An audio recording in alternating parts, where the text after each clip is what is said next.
Alright, so in the previous lesson, we have refactored the restaurant's activity. We have extracted all of those types of logic into different classes in the view model, in the restaurant rules business object, in the restaurant's REST client, and by doing so, we have reduced the size of the restaurant's activity greatly. So as you can see, the class is now pretty slim. It has 60 lines, less than 60 lines. That's great. But in the process, what we did, we created a lot of classes. And only for one feature of displaying the restaurants, we have already a ton of classes. And we want to have them organized. Right now, they are tossed around. We have an infinite list of classes, right? We want them to be organized. We want to structure them and to have packages that resemble that structuring. And for this, we need to adopt a package structuring strategy.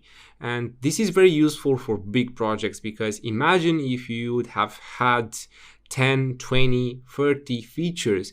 You would have had tons of classes. I've had a project on Android that had over 4,000 classes, and that was huge.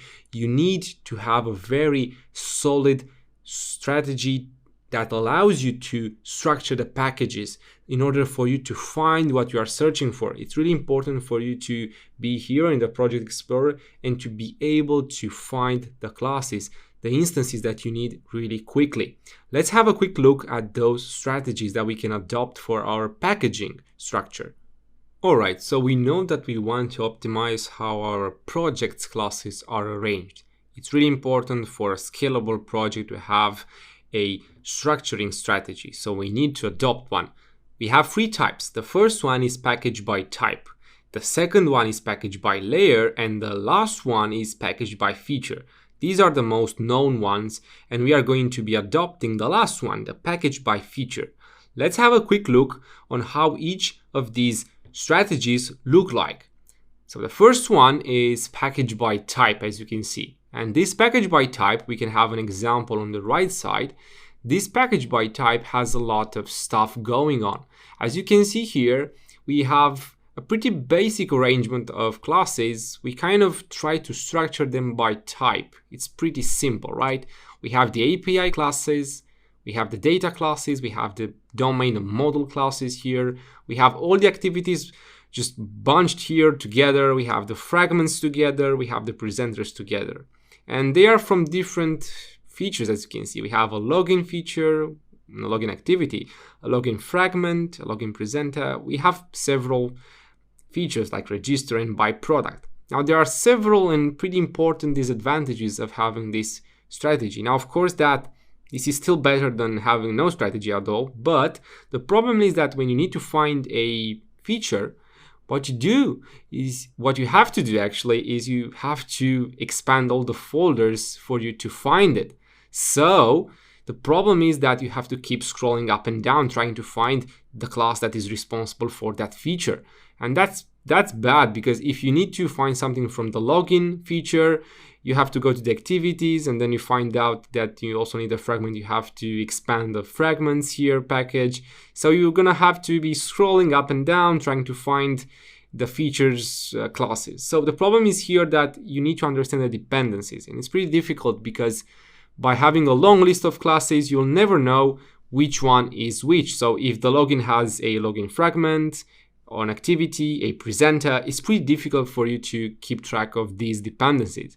Now, lastly, the problem with this approach is that you have no idea what the app does, because as you can see, you can read the actual classes, but the app is not screaming in your face telling you what it does. You don't really have an idea because you can see here that you have activities, fragments, and presenters.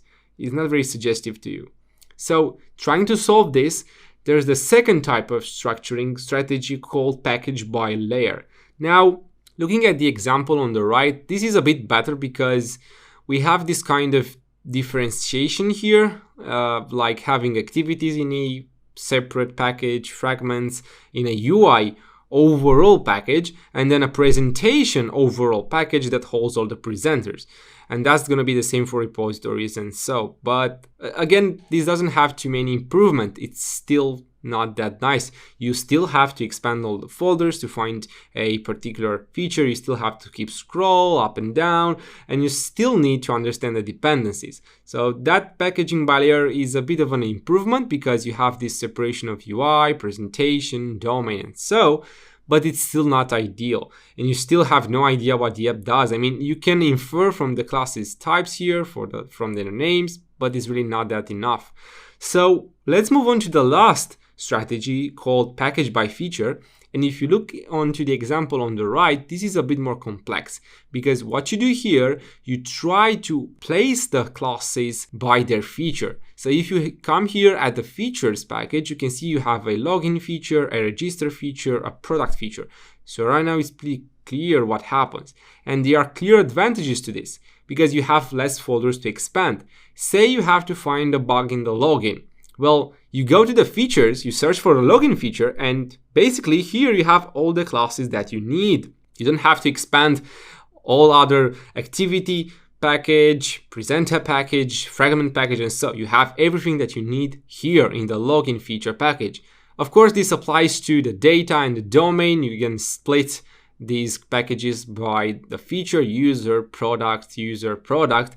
And again, this is a bit of cumbersome, but it still helps you in the end. It's not perfect, but it's a bit better.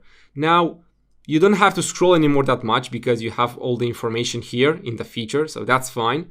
But finally, what's really important is that you can easily understand what the app does. So as I said, when you go into the features package, you basically have the functionality really nice laid out here for you. It's like an overview of the app. You know that when you open the features package, you know that the app does a login and then it does a register. Sometimes you can buy a product.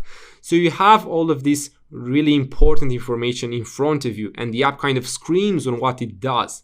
So this is what strategy we are going to be adopting. Let's go and modify the code.